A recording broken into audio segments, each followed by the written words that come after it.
Level 1, the pipeline. You don't start at Delta. Nobody does. Delta selects from people who have already proven themselves in units that would be the pinnacle of most military careers. You start as an infantryman or a ranger or a Green Beret. You go to basic training, airborne school, ranger school. You earn your tab. You deploy.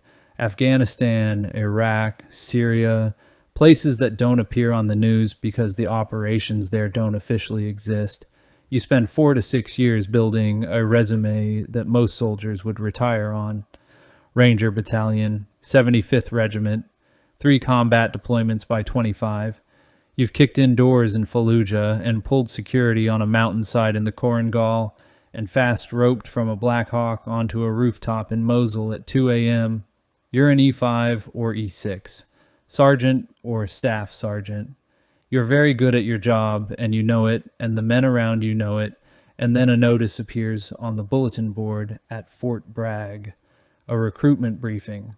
No unit name, no patch, just a time, a building number, and a sentence about a special operations unit organized for the conduct of missions, requiring rapid response with surgical application of a wide variety of unique special operations skills.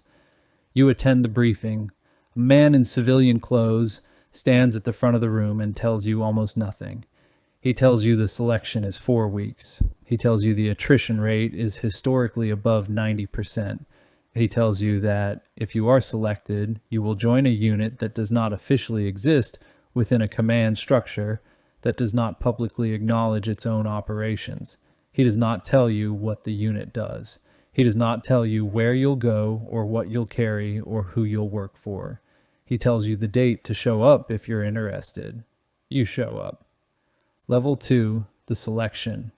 Selection and assessment takes place in the Appalachian Mountains around Fort Bragg, North Carolina. It lasts approximately 4 weeks, and it is designed to break you, not your body, though it will break that too. Your mind. The course is structured to strip away every external support system you've ever relied on and find out what's left underneath. You ruck. You carry a 45-pound pack plus water and weapon across mountainous terrain for distances that increase daily. 18 miles, then 25, then 40. The final march is a 40-mile solo land navigation course through the mountains with no defined route and no time hack given. They don't tell you how far it is. They don't tell you when you need to finish. They don't tell you if you're doing well or poorly. The cadre observes and records and says nothing. No encouragement, no correction, no feedback of any kind. You navigate alone with a map, a compass, and your legs. You find a point. A man at the point marks your card and gives you the next grid coordinate. No words. You turn and walk. The silence is the selection. Most military training involves a cadre that yells, motivates, pushes, punishes. Here, nobody cares. The indifference is worse than any drill sergeant's fury because it forces you to generate your own motivation from nothing. Candidates quit by the dozens. They sit down at the side of a trail and raise their hand, and a truck picks them up and they're gone. No shame, no ceremony, just gone. Of the 120 candidates who started with your class, 12 will be selected. You are one of 12. You feel nothing when they tell you. Not relief, not pride. Exhaustion has burned through everything except the knowledge that whatever comes next will be harder than what you just did. Level 3, the OTC Operator Training Course, 6 months.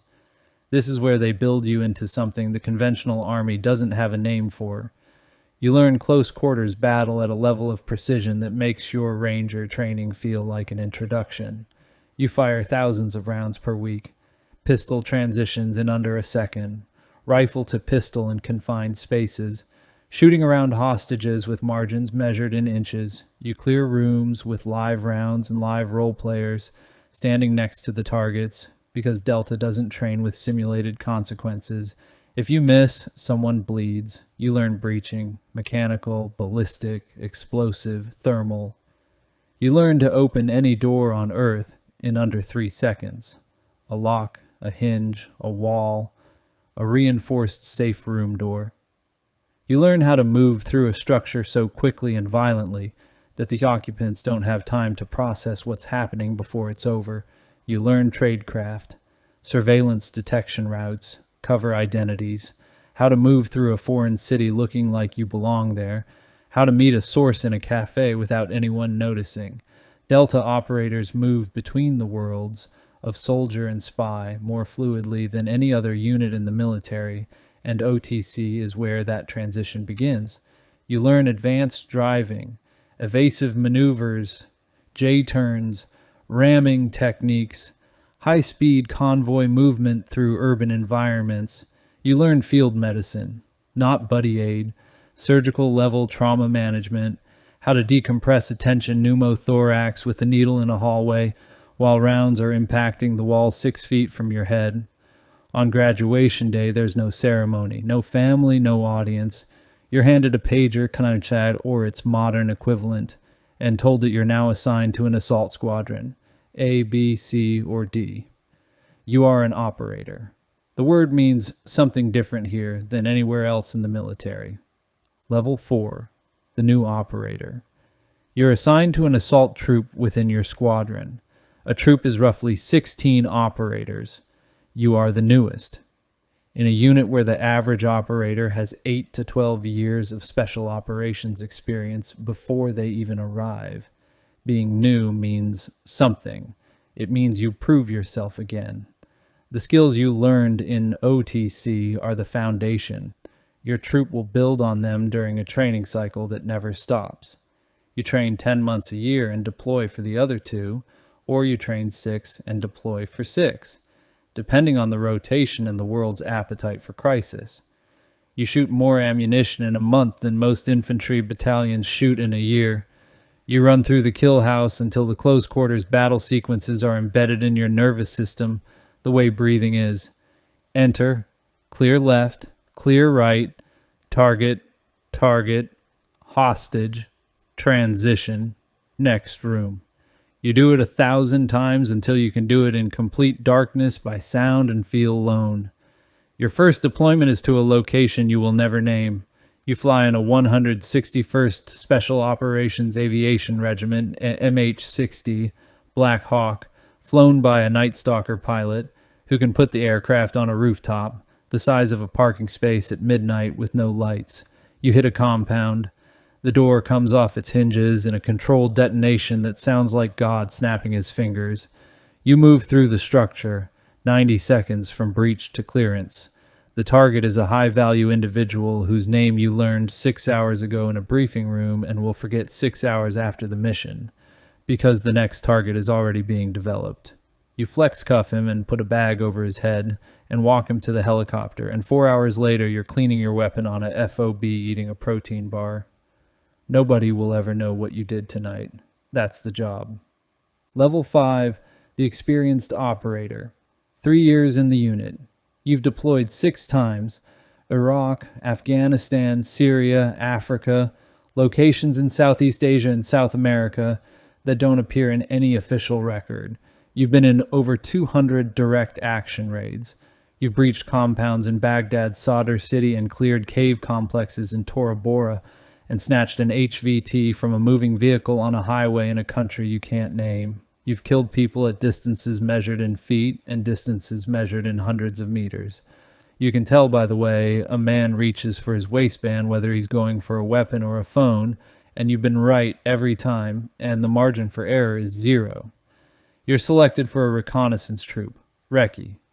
This is where the most experienced operators go. Recce doesn't kick in doors. Recce watches. You conduct close target reconnaissance on objectives that assault troops will hit days or weeks later. You operate in 2 or 4 man teams, often in civilian clothes, often in denied territory, often for weeks without resupply or communication. You sit in a hide site 300 meters from a target compound for 72 hours straight, in a hole you dug, with an entrenching tool and covered with local vegetation, logging every person who enters and exits, every vehicle plate number, every delivery, every pattern of life that the analysts will use to build the assault plan. You don't move, you don't speak above a whisper. You urinate into a bottle and defecate into a bag because any sign of human presence compromises the mission. The patience required is different from assault work. Assault is violence compressed into seconds. Recce is discipline stretched across days. Both require the same thing, the ability to be exactly where you're supposed to be, doing exactly what you're supposed to do when everything inside you is screaming to move. Level 6, the team leader. You run a team now, 4 operators. You're responsible for their training, their readiness, their performance on target, and their lives. A team leader in Delta carries authority that doesn't map to conventional rank. You might be an E7 leading men who are E7s and E8s because rank inside the unit is secondary to capability and role. The hierarchy is flat by design. Charlie Beckwith built it that way because he learned from the SAS that rigid rank structures get people killed in small unit operations where the man on the ground sees things the commander doesn't. You plan operations. You receive a target package from the intelligence cell, a folder of photographs and signals, intelligence and human intelligence that tells you who lives in the compound and where they sleep and what weapons they carry and what time the guard changes. You build a plan, rehearse it in the mock-up, brief it to the troop commander, execute it at 0200. On target, you make decisions in fractions of seconds that will be reviewed by lawyers and generals for months afterward. A man turns a corner holding something. You shoot or don't shoot. The object is a weapon or a phone or a baby. The debrief will determine which. You absorb the weight of these decisions because the alternative is the hesitation, and hesitation in a hallway gets your team killed. You carry every call you've made, the ones that were right and the ones you're not sure about, and the ones that wake you up at 3 a.m., in a way that no debriefing or legal review can resolve because the lawyers weren't in the hallway and they didn't see what you saw in the half second you had to decide. After a deployment, you sit in a bar in Fayetteville with your team and nobody talks about the missions because nobody needs to. The shared silence is more honest than any conversation. Your wife asks how the trip was. Fine, you say. She stopped pressing years ago. Level 7, the senior operator, troop sergeant major or troop commander, depending on whether you're enlisted or officer. You oversee 16 to 20 operators across multiple teams. You're the tactical authority on every operation your troop executes. The troop commander sets the strategic framework. You make it work on the ground. You've been in the unit for 8 years now, over 300 combat operations. Your body is an inventory of damage, blown eardrums from breaching charges, a knee rebuilt with titanium from a rooftop fall in Ramadi, vertebrae compressed from thousands of parachute landings and helicopter insertions, and the accumulated weight of body armor worn 14 hours a day for years. The VA will rate you at 80% disability when you leave. The actual number is higher, but you'll never admit that, because admitting damage feels like admitting limitation, and operators don't have limitations. They have workarounds. You mentor the new operators the way someone mentored you, not through speeches, through example, through the way you clear a room at 42, the same way you cleared it at 28, through the calm in your voice on the radio when the breach goes wrong and the hallway is blocked and the backup plan becomes the primary plan in the space between two heartbeats. You've lost friends, not colleagues, not acquaintances, brothers, men whose children call you uncle and whose wives call you when something breaks in the house because their husbands are deployed and you're the only person they trust who understands this life. Men you trained with and deployed with and bled next to in hallways on 3 continents. The unit has a wall, not like the CIA's wall of stars. More personal. Photographs in a hallway that most people will never walk through in a building, that most people will never enter in a compound, that most people will never know exists. You walk past those photographs every morning. You know every name. Level 8, the command. Squadron commander. 05, lieutenant colonel. You command 60 to 80 operators plus support personnel. An assault squadron. The most lethal small unit on Earth, and you're responsible for every trigger pull, every breach, every bullet. You answer to the unit commander, a full colonel, who answers to the JSOC commander, a 2 or 3 star general, who answers to the Secretary of Defense and the President. That's the chain. 4 people between your operators and the Oval Office. When the President authorizes a kill or capture mission against a high-value target, the order travels down that chain and lands on your desk, and you translate it into a plan that puts your men through a door in a country that may or may not know they're there. You deploy your squadron as a task force, your operators, plus 160 the SOAR helicopters, plus Air Force combat controllers, plus Rangers as a quick reaction force, plus ISA signals intelligence, plus CIA case officers who develop the target. You run operations every night during a deployment rotation. Every single night. Hit, exploit, move. The intelligence gathered on one raid generates the target for the next raid, and the tempo is relentless. During the peak of Iraq operations between 2005 and 2008, Delta squadrons were conducting 10 to 15 raids per night across multiple provinces, systematically dismantling al-Qaeda in Iraq's network, one cell leader at a time, in what became the most sustained high-tempo special operations campaign in American history. The fatigue is cumulative and invisible and relentless. Your operators don't complain because operators don't complain, but you see it in their reaction times and their decision-making and the way they sit in the briefing room before a mission. You manage the human cost of sustained combat in men who will never acknowledge that a cost exists. Level 9, the retiree. You leave the unit after 12 or 15 or 20 years. The exit's quiet, no parade, no press release, no mention in any official record that you were ever there. Your service record says you were assigned to a department of the Army staff element at Fort Bragg. That's it. The missions you ran, the targets you captured or killed, the hostages you rescued, the countries you operated in, none of it appears anywhere a civilian could find it. You take a job, private military contracting, security consulting for a Fortune 500 company, the CIA's Special Activities Center, which recruits heavily from Delta and DevGru for paramilitary operations that require deniability. Some operators go to the agency and continue doing the same work in the same countries under a different letterhead. The pay triples, but the work is the same, and the silence is the same, and the distance from normal life is the same. You try civilian life.